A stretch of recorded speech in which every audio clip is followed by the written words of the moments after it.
নমস্কার বন্ধুরা, আমি Priya. Welcome back to my mini vlog. আজকে সন্ধেবেলায় আমরা সবাই মিলে বেরিয়ে পড়েছি। আজকে যাচ্ছি আমরা এখানে মাছ বাজারে, মানে যেহেতু শ্বশুরমশাই সপ্তাহে দুবার করে মাছ বাজারে যায়, তাই ভাবলাম আজকে আমিও যাব।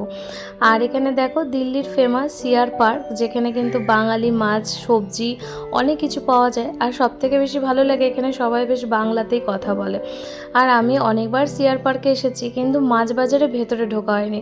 আর সেই ছোটোবেলায় মায়ের সাথে যেতাম মাছ আনতে, কিন্তু তারপরে থেকে আজ অনেকগুলো বছর হয়ে গেছে, সামনে গিয়ে আর মাছ কেনা হয়ে ওঠেনি। আর ভাবলাম যে মিঠি রানীকেও নিয়ে যাই, ও সামনে সামনে মাছগুলো দেখবে।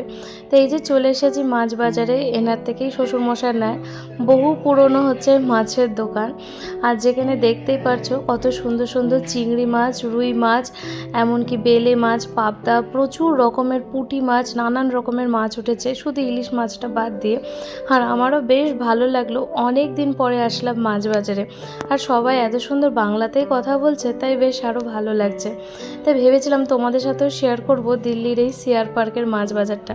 এখন যেহেতু আমরা পুরোপুরি আবার দিল্লির বাসিন্দা হয়ে গেলাম, তার জন্য কিন্তু আমি আরও নিজে এসে আরও ভাবলাম যে বাজারটা ঘুরে যায়।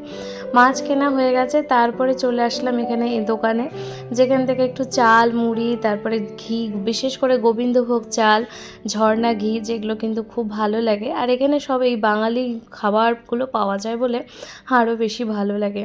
তারপরে নিয়ে নেওয়া হলো এখানে বেগুনি চপ। তারপরে আসলাম এই সবজির দোকানে। সবজিগুলোর দাম কিন্তু জাস্ট ডবল, মানে অনেক বেশি দাম।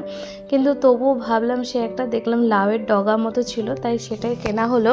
যেহেতু অনেক দিন এই লাউয়ের ডগা চচ্চড়ি খাওয়া হয়নি, তার জন্য কিন্তু আমার যেহেতু ভালো লাগে, তাই সেটাই শ্বশুরমশাইও কিনলো। তো যাই হোক, আমাদের কেনাকাটি এবার মোটামুটি কমপ্লিট। আর এই তো এরপরে চলে যাব। আর এখানে ঢুকতেই মাছবাজারে একটা কিন্তু ভীষণ সুন্দর কালী মন্দির আছে।